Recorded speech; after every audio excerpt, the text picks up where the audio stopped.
Recording number 22.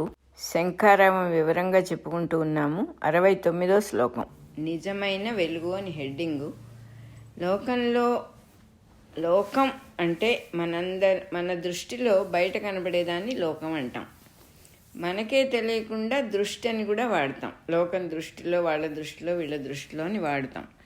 Master గారు ఏం చెబుతున్నారంటే లోకం అంటే దృష్టి అనే అర్థం అని చెప్పి చెప్తున్నారు. చూచేవాడి దృష్టి, ఎవడైతే చూస్తున్నాడో వాడి దృష్టి సామర్థ్యాన్ని బట్టి, సమర్థతను బట్టి ఎన్నో లోకాలు, అనంతంగా ఉన్న లోకాల్లో ఏవో కొన్ని చూడగలుగుతాడు. అంతులేనన్ని లోకాలు ఉన్నాయిట. మన సామర్థ్యాన్ని బట్టి మనకు కనపడతాయిట. అన్ని లోకాలు క్రోడీకరిస్తే అంటున్నారు. అన్నీ కలిపి చూస్తే, క్రోడీకరించడం అంటే సెగ్రిగేట్ చేసి మొత్తంగా చూస్తే 2 లోకాలే మెయిన్గా కనపడతాయిట. దానికి ఒక ఎగ్జాంపుల్గా చెప్తున్నారు. ఒక ఇల్లాలికి భర్త శరీరం మీద చీమ పాకుతూ కనిపించింది అనుకుందాం. ఆ భార్య దృష్టికి అతడు భర్త, చీమ దృష్టికి అతడు భర్త కాకపోగా మనిషి కూడా కాదు. ఎందువల్ల అంటే చీమ దృష్టిలో మనుష్యులు అనేవాళ్ళు ఉండరు, దానికి అది తెలియదు. కాబట్టి ఒక ఆడిటోరియంలో ఒక నాటకం జరుగుతుంటే హీరోయిన్గా నటిస్తూ ఉన్న ఆవిడని చూసి అందరు చాలా ఆనందిస్తున్నారు. చాలా బాగా చేస్తోంది ఆవిడ. అందరూ అదే మెస్మరైజ్ అయిపోయి, పరవశులు అయిపోయి ఉంటున్నారు. ఆవిడ తల్లో ఒక పేను పాకుతోందిట. ప్రేక్షకుల కన్నా ఆ పేను చాలా దగ్గరగా ఉంది ఆవిడకి. కానీ ఆ పేనుకు ఆవిడ గొప్పతనం కానీ, గొప్ప నటన కానీ, ఆవిడ అందం కానీ, ఆవిడ చేస్తున్నటువంటి కళాపోషణ కానీ ఆవిడకి ఆ పేనుకేమీ ఉండవు. అవన్నీ అంత గొప్ప నటీమణికి అంత దగ్గరగా ఉన్నాను, ఆ నటీమణిని నేను ముట్టుకుంటూ ఉన్నాను అనేటటువంటి వ్యామోహం, పరవశం ఏమీ ఉండవు పేనుకి. నిజమే కదా, మనకు కూడా తెలుసు కదా, పేనుకి ఏముంటాయి, ఏముండవు కదా. కారణం ఏంటంటే పేనుకి ఆవిడ జుట్టు తప్ప ఇంకో లోకం ఏమి ఉండదు. పేనులోకంలో ఈ నటీమణి పుట్టలేదు అసలు. ఇదే విధంగా ఎవరి సంస్కారాలని బట్టి వారికి తమ తమ లోకాలలో మేలుకొని ఉండటం అనేది జరుగుతుంది. ఎవరెవరు ఏ లోకములయందు మేలుకొనరో వాళ్ళకవి లేవు అని చెప్పి క్లియర్గా చెబుతున్నారు.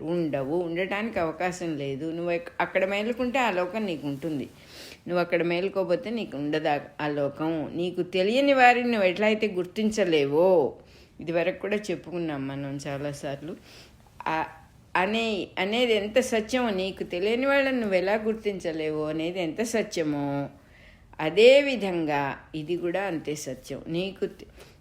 నీకు మెలకువ ఎక్కడెక్కడ రాదో, ఏ లోకముల యందు నువ్వు మేలుకోవో అవి నీకు తెలియవు. చీమకు ఇల్లాలి భర్త ఉండడు, పేనుకు నటీమణి ఉండదు. చీమలోకంలో ఇల్లాలి భర్త లేడు, పేనులోకంలో నటీమణి లేదు. అదేవిధంగా భూమిపై ఒక పక్క పగలు అయితే ఒక పక్క రాత్రి.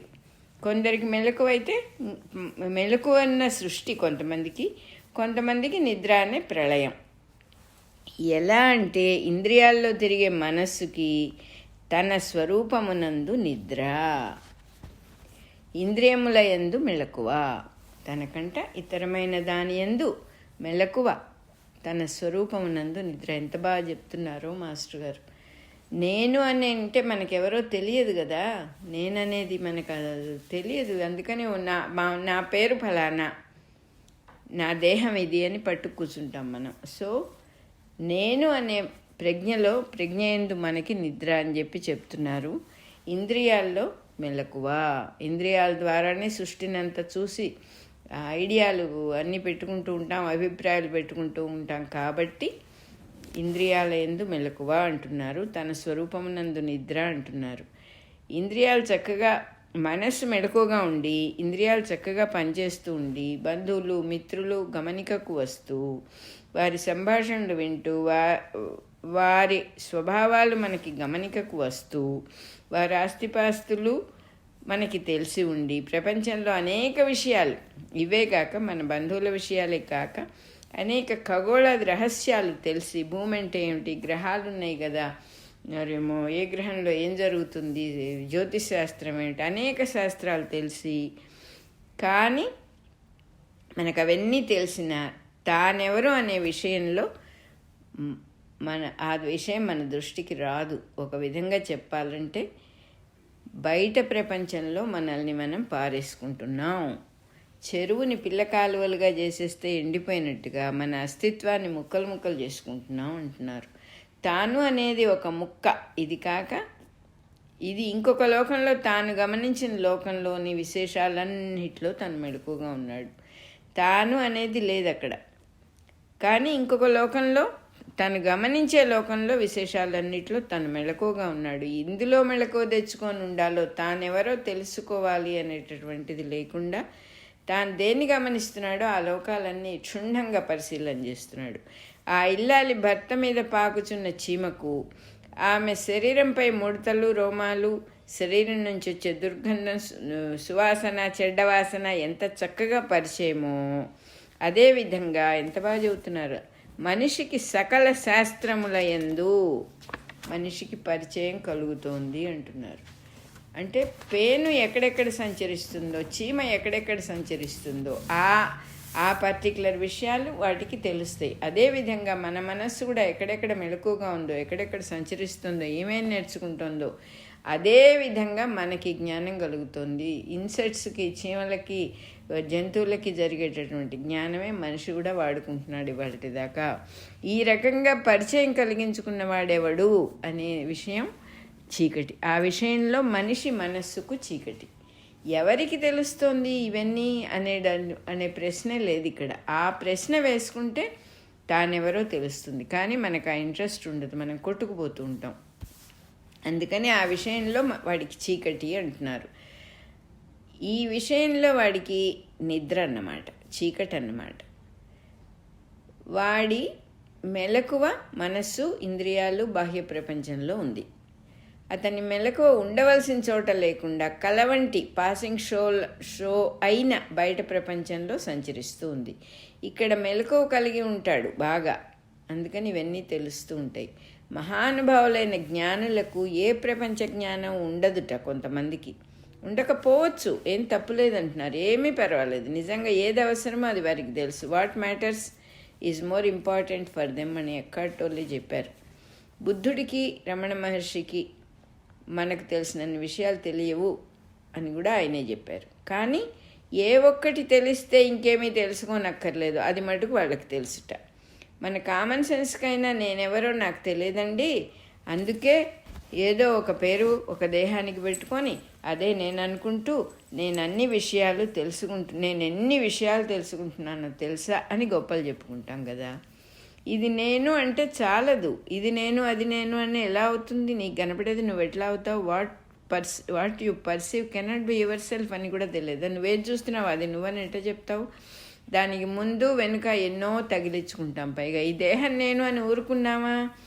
మనం దేన్ని పట్టుకుని నేను అంటున్నాము, అందులో హేయమైన మలమూత్రాలు, రక్తమాంసాలు మాత్రమే ఉన్నాయని తెలిసి దానికి అనేక బిరుదులు తగిలించుకుంటూ గొప్పలు పోతూ ఉంటాం. నేను ఇంత చదివాను, నాకు ఇన్ని డిగ్రీలు ఉన్నాయి, నేను అందంగా ఉంటాను, నాకు ఫలానా గ్రేట్ పర్సన్ నా ఫ్రెండ్, బెస్ట్ ఫ్రెండ్. ఇవన్నీ ఎందుకు?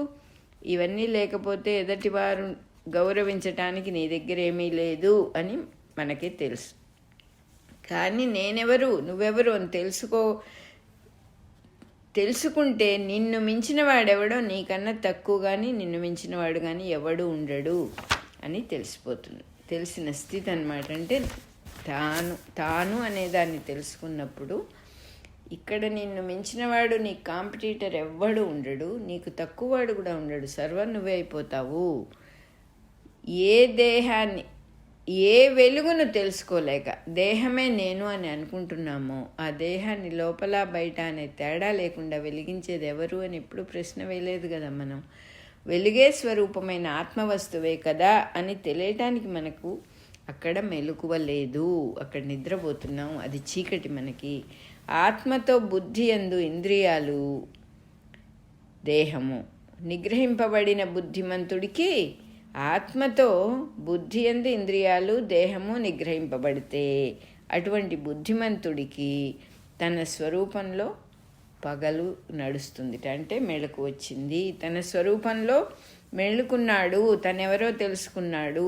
ఇంద్రియార్థాల్లో రాత్రి అంటే 5 సెన్సెస్ ద్వారా మనస్సుకు గోచరించే నామరూపాలు, వ్యక్తులు, బంధుత్వాలు, వ్యక్తుల సంబంధాలు, శత్రుత్వం, మిత్రుత్వం, గృహం, పొలం, ధనం, భార్య, పిల్లలు మొదలైనవి అతని దృష్టిలో చాలా ముఖ్యమైన విషయాలుగా ఉండవు.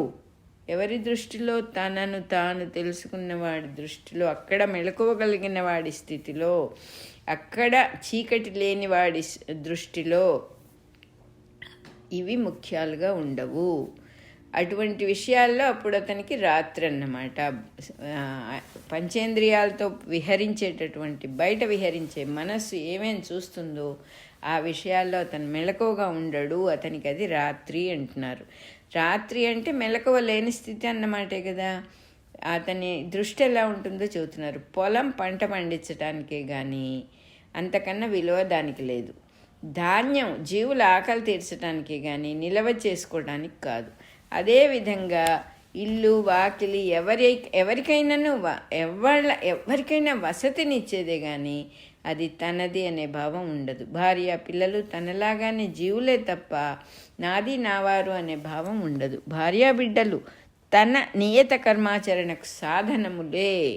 అంటే తను నిద్ర లేచాక ఏమేం చేయాలి, ఏమేం బాధ్యతలు అనే వాటికి ఒక చక్కని సాధనకి ఉపయోగిస్తారు ఒకరికొకరు. ఇంతకుముందు మాస్టర్ గారు ఒక లెక్చర్లో కూడా చెప్పారు, ఈ నా చుట్టూ ఉన్న బంధువులు, నా చుట్టూ ఉన్న భార్య పిల్లలు, భర్త పిల్లలు, ఇదంతా ఎందుకు ఉందంటే నా సాధన కోసం. ప్రతి వాళ్ళు ఇంకొకరి సాధనకు ఉపయోగిస్తారు. తెలుసుకోకుండా రెసిస్ట్ చేసుకుంటూ ఉంటే వాళ్ళని ఇట్లా సరిగ్గా లేరు, మంచివాళ్ళు కాదు, చెడ్డవాళ్ళు కాదు, మంచివాళ్ళు, ఇట్లా జడ్జిమెంట్స్ చేసుకుంటూ పోతూ ఉన్న వాళ్ళకి అది తెలియదు. సాధనలో ఉన్నవాళ్ళు ఉన్నదాన్ని చక్కగా ఒప్పుకొని యాక్సెప్ట్ చేసుకొని ఇది సాధన కోసం నా చుట్టూ వీళ్ళున్నారు అని తెలుస్తుంది. అదే ఇక్కడ కూడా చెబుతున్నారు. అంతే తప్ప భార్య బిడ్డలు నా సాధనకి, నా కర్మాచరణకి, నియత కర్మాచరణకు ఉపయోగిస్తారు తప్ప అది బంధం కాదు అని తెలుసుకుంటాడు. ఆ విషయంలో ఉదాసీనతగా ఉంటాడు. అంతే, అదో పెద్ద విషయంగా he will never have the attachment అనమాట. విపరీతంగా కింద పడిపోడు. అదే ప్రపంచమైన వాడికి కింద మీద పడుతూ ఉంటారు. సుఖ దుఃఖాలు తెర మీద బొమ్మల్లాగా వస్తూ పోతూ ఉంటాయిట. అంతేగాని ఏ రకంగానూ అతని మీద ప్రభావం చూపించలేవు. ఈ విధంగా ఆత్మలో మెళుకోగలిగిన వాడికి 5 ఇంద్రియాలు ఏ రకంగానూ ఆకర్షణకు లొంగవు అని చెప్పి చెబుతున్నారు. 5 ఇంద్రియాలకు కనపడే వినపడే విషయాలకు అతని స్థితి రాత్రి వంటిది. He will never entertain all that. 5 ఇంద్రియార్థాలు అతనికి ప్రత్యేకమైన విలువలేమీ చూపించలేవు. ఇది బాగుంది చూసావా, అది బాగుంది చూసావా అని ఏం ఉండవు. వాని యందు అతనికి మెలకువ లేదు. ఇంద్రియాల్లో కానీ, మనస్సులో కానీ, ఇంద్రియార్థాల్లో కానీ అటువంటి తనను తాను తెలుసుకున్న వాడికి మెలకువ ఉండదు. అది నిద్రాస్థితి. బయట ప్రపంచం విషయంలో అతనికి నిద్రాస్థితి. అంటే మనం ముఖ్యంగా గుర్తుపెట్టుకోవాల్సిన విషయం ఇక్కడ ఒకటి ఉంది. చాలామంది ఈ విషయాల్లో విముఖత చూపిస్తారు. సుముఖత లేకపోయినా పర్వాలేదు కానీ విముఖత ఉండకూడదు. అంటే ఏమైపోతుందంటే ఇదేదో నేను సాధనలో ఉన్నాను, ఇవన్నీ చాలా చెడ్డ విషయాలు, బయట ప్రపంచం అంటేనే అసలు చాలా నన్ను కింద పడేసేస్తుంది, నా సాధన అంతా పాడు చేసేస్తుంది, నేను ముక్తి మార్గంలో ఉన్నాను అని చెప్పి ఒక విముఖత్వము, అయిష్టము. అంటే తను చాలా గ్రేట్, గొప్పవాడిని, నేను ఇంత గొప్ప పని చేస్తూ ఉంటే ఈ చుట్టూ మనుషులు వీళ్ళకేమీ తెలియదు, వీళ్ళు చాలా నన్ను డిస్టర్బ్ చేస్తున్నారు, వీళ్ళందరూ అజ్ఞానులు, నేను ఒక్కడిని జ్ఞాన మార్గంలో, ఒకటి కాదు ఎన్నో పెడుతుంది మనస్సు. అలా ఉండే విముఖత్వం చాలా ప్రమాదము అని చెప్పి చెబుతున్నారు. సాధన పేరుతో కొన్ని విషయాల మీద అగౌరవం, కొన్ని విషయాల మీద అలక్ష్యం, కొన్ని విషయాల మీద నిరసన, ఇవి మంచివి, ఇవి చెడ్డవి, ఈ అలవాట్లు చేసుకోవాలి, అలవాట్లు చేసుకోకూడదనే జడ్జిమెంటు సాధకుడికి అలా ఉండేటటువంటిది సాధకుడికి అభిప్రాయం చాలా చాలా అపాయము అంటున్నారు. అసలు వాస్తవం ఏంటంటే ఏవి మన సాధనకు అడ్డంకులు, పతనానికి కారణాలు అని అనుకుంటున్నామో అవి ఏమాత్రం కారణాలు కావు. మన అభిప్రాయం ఉంది కదా, ఇవి నా పతనానికి కారణం, నేను ఈ పనులు చేయకూడదు, నేను ఈ పనులు చేస్తే నేను ఉన్నత స్థితికి వెళ్తాను, స్పిరిచువల్గా జ్ఞానాన్ని తెలుసుకుంటాను అని మనకు ఒక అభిప్రాయం ఏర్పరచుకున్నాం కదా, ఆ అభిప్రాయం తప్పకుండా హాని కలిగిస్తుంది అంటున్నారు. భగవంతుడి సృష్టి ఇది. ఆయన మన కోసం కొన్ని అపాయాలు సృష్టించి పెడతాడా మన కోసం, ఇది మంచివి కాదని. మన పిల్లలకు మనం ఏమైనా అపాయాలని చెడ్డవాటిని ఇస్తామా? సుముఖత విముఖత లేని స్థితి మనకి మేలు చేకూరుస్తుంది. దేన్నైనా నువ్వు ప్రతిదానికి జడ్జిమెంట్లు పాస్ ఆన్ చేసుకుంటూ బతకాల్సిన అవసరం లేదే. నీకేం కావాలో ఆ పని ముగించుకుని యువతలు రావటమే కదా. మన లోపల ఉన్న అభిప్రాయాల ముడులు అంటున్నారు, వాటిని వదులు చేసుకుని క్రమక్రమంగా వదిలించుకోవాలి.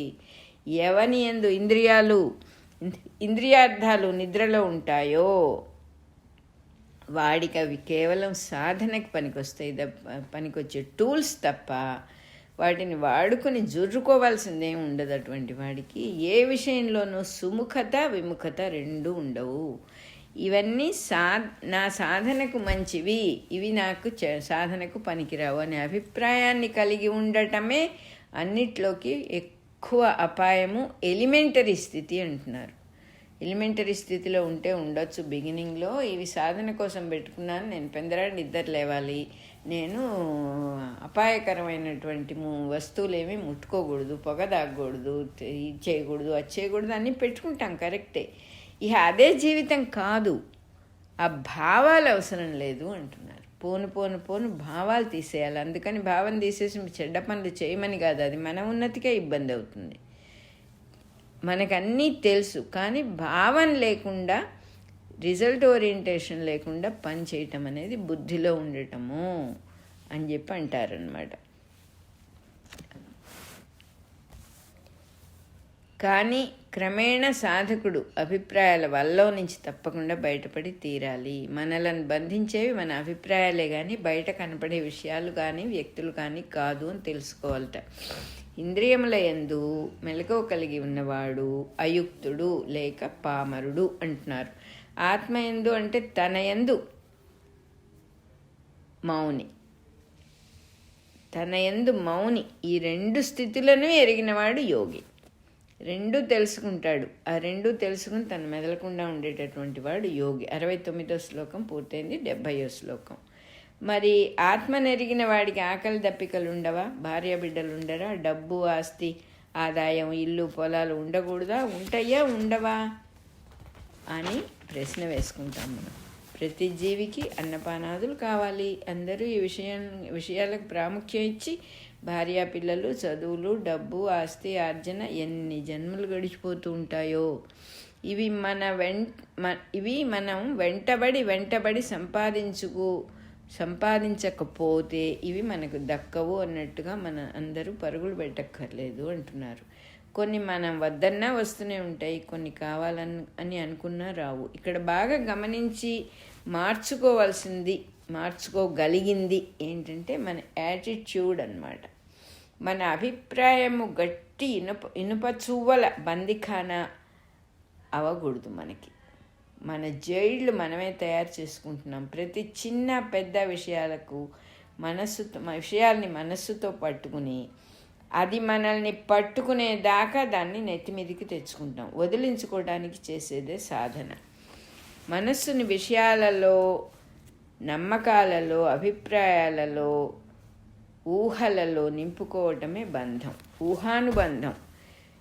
మనం తలుచుకుంటే అది పెద్ద విషయం కాదు, దాంట్లో నుంచి బయటపడటానికి. ఊహేది బలహీనమైంది. అది మన నిర్ణయం, మన ఫోకస్, మన మనసుని ఖాళీ చేసుకోవాలనే సాధన అన్నిటినీ ఇటువంటి వాటిని ఏమి నిమిషంలో తీసి పక్కన పడేసేస్తుంది. అంత బలహీనమైన భావన కేవలం ఊహది. కానీ మనం విషయం తెలుసుకుని నిర్ణయం తీసుకోవాలి. అది దాన్ని దాటడం పెద్ద విషయం కాదు. మన ఆత్మబలం ముందు ఏవి నిలవలేవు అని చెబుతున్నారు క్లియర్గా. మన ఆత్మని ఆసరాగా చేసుకుని మనస్సుని ఖాళీ చేస్తున్నప్పుడు ఏ బంధము లేదని తెలిసిపోతుంది. యుక్తుడు యోగి అయిన వాడికి అన్నీ కావాలి, అతనికి కూడా అన్నీ కావాలి, అన్ని అవసరాలు ఉంటాయి. అన్నీ కావాలని కానీ నాకు మాత్రం అవసరాలు ఉండవా అని కానీ ఊహలు పెంచుకోడు. అవసరం బయట ఉండదు కదా. మనస్సులోకి ఎక్కించుకుని బరువు పెంచుకోవడం ఎందుకు? అవసరం అనేది మనస్సులో ఎందుకు? అవసరం ఉంటే తీసుకుంటాము, వాడుకుంటాము, అంతేగాని అదొక కాన్సెప్ట్ లాగా బుర్రకెక్కించుకోక్కర్లేదు, బరువు పెంచుకోక్కర్లేదు అని తెలిసిన వాడికి అన్నీ వదిలి ఆత్మను చేరుకున్నవాడే వాడే యోగి. ఇది కావాలి, ఇది వద్దు అనే అభిప్రాయాలు, కోరికలు ఉండవాడికి చేయవలసిన పని నియత కర్మ చక్కగా చేసుకుంటూ ఉంటాడు. ఏమాత్రం ఫలితం గురించి ఆలోచించడు. మనం కోరకపోయిన ప్రతి పనికి ఏదో ఫలితం ఉంటుంది. ఎప్పుడైతే ఫలితం మీద ఆసక్తి లేకుండా చేయవలసిన దాన్ని ఆచరిస్తూ ఉంటాడో అటువంటి వాడి అవసరాలన్నీ చక్కగా తీరబడతాయి అంటున్నారు. జరుపబడతాయి, తీరబడతాయి. ఫలితాల మీద ఆసక్తి లేనివాడు కాబట్టి చెడ్డ పనుల మీదకి, ఆ చెడ్డ పని చేస్తే ఇంకా మంచి ఫలితం వస్తుందనే దృష్టే ఉండదు అతనికి. అసలు ఆ మనసు అటువైపు వెళ్ళదు. దుష్కర్మలు అతన్ని, చెడ్డ పనులు అతన్ని ఆకర్షించవు. అతను సత్కర్మాచరణమే చేస్తాడు. ఫలితం కోరని యాటిట్యూడ్ ఉన్నవాడు, అటువంటి యాటిట్యూడ్ ఉన్నవాడు ఏ పని చేసినా సత్కర్మ అయిపోతుంది, యజ్ఞార్థకర్మ అవుతుంది అంటున్నారు. ఏమిటి సత్కర్మ, యజ్ఞార్థకర్మ అంటే? మన పని ఎవరికో ఒకరికి లేదా 10 మందికి ఉపయోగపడుతుంది అని ఉన్నదంటే అదే యజ్ఞార్థకర్మ అంటారట. యజ్ఞార్థకర్మ చెయ్యండో అని మనం డప్పు కొట్టుకోక్కర్లేదు. ఎవడు కూడా అలా నేను చేస్తున్నాను, నేను చేసేదంతా మంచి పని, సత్కర్మ అని చెప్పుకోక్కర్లేదు, అనుకోక్కర్లేదు. అసలు తను ఆ పనిని గురించి ఏ భావము ఫలితము కూడా ఆశించడు కాబట్టి అది యజ్ఞార్థకర్మ అప్పుడవుతుంది. నేను చేస్తున్నాను, ఇది యజ్ఞార్థకర్మ అవునా కాదా అని వెనక్కి తిరిగి చూసుకోడు వాడు. అతని శ్రద్ధ అంతా చేస్తూ ఉన్న పని మీదే ఉంటుంది. ఎజెండాలు, మినిట్స్తో ఏ పని లేదు. అతనికి చేస్తున్న పని మీద శ్రద్ధ పెడతాడు. అతను చేస్తూ ఉన్న పని మీద పూర్తి శ్రద్ధ పెడతాడు. చేయబోయే పని మీద కాదు, చేయదలుచుకున్న పని మీద కాదు, అయిపోయిన పని మీద అంతకంటా కాదు. ఎప్పటికప్పుడు చేస్తూ ఉన్న పని మీద శ్రద్ధ పెట్టి జీవితాన్ని బ్యాలెన్స్ చేసుకుంటూ ఉంటాడు. మాస్టర్ గారి ఈవినింగ్ ఇన్వొకేషన్ ఒకటి ఉంది, చాలా బాగుంటుంది. ఈ సమయంలో ఆ ఇన్వొకేషన్లో ఒక చక్కటి నిర్దేశం ఉంది. ఆ నిర్దేశం ఏంటంటే, let my purpose shape into the purpose of our earth, let my plan be an epitome of the divine plan అని ఉంది. ఆయన ఈవినింగ్ ఇన్వొకేషన్లో ప్రేయర్ చేసుకున్న తర్వాత ఇన్వొకేషన్ చెప్పుకుంటాం. అది ఎంత బాగుందో. ఇంద్రియాలని, మనస్సును బుద్ధికి ఆధీనం చేసిన బుద్ధిమంతుడు, పాట పాడుకుని పొట్ట పోషించుకునేవాడు, డబ్బు కోసం కళలను వాడుకునేవాడు, ఎంతమందో ఉన్నారు మనకి ఎగ్జాంపుల్స్. ఏం చెప్తున్నారు ఇక్కడ? ఈ మన ఇన్వొకేషన్లో చెప్పిన విధంగా ఉంటాడు. బుద్ధిలో మనస్సులో ఆధీనమైన ఇంద్రియాలని పెట్టుకున్నటువంటి వాడు ఇట్లా ఉంటాడు. ఏమిటది? Let my plan be, let my purpose shape into the purpose of our earth, let my plan be an epitome of the divine plan అన్నట్టుగా ఉంటాడు. నేను ఉన్నదాంతో సహకరించడానికే ఇక్కడ ఉన్నాను తప్ప నా పని సృష్టికి వ్యతిరేకం కాదు, ఎవరికి వ్యతిరేకం కాదు, నేను కూడా అనుగుణంగా వెళ్ళిపోతాను, అన్నీ ఒప్పుకుంటాను అన్నట్టుగా ఉంటుంది. అట్లా కాకుండా డబ్బు కోసం పాట పాడతాడు, వాడికి డబ్బు సంపాదించుకున్నాడు కరెక్టే, కానీ త్యాగరాజుల వారిలాగా ఆత్మానందాన్ని, భగవంతుని స్మరణగా పాట పాడుకునేవాడికి అన్ని సాధనలు ఆచరించకుండానే ఆత్మానుభూతిని పొందుతాడు, నాదబ్రహ్మ అయిపోతాడు. ప్రహ్లాదుడు చెప్పినట్టుగా కోరినా కోరకపోయినా జరగబడేవి జరుగుతూనే ఉంటాయి, ఊరికే మనస్సును ఎందుకు కందపెట్టుకోవటం అని చెప్తూ ఉన్నారు ఇక్కడ. శ్లోకం నెంబర్ 70 అయిపోయింది, అలాగే రికార్డింగ్ నెంబర్ 22 కూడా అయిపోయింది.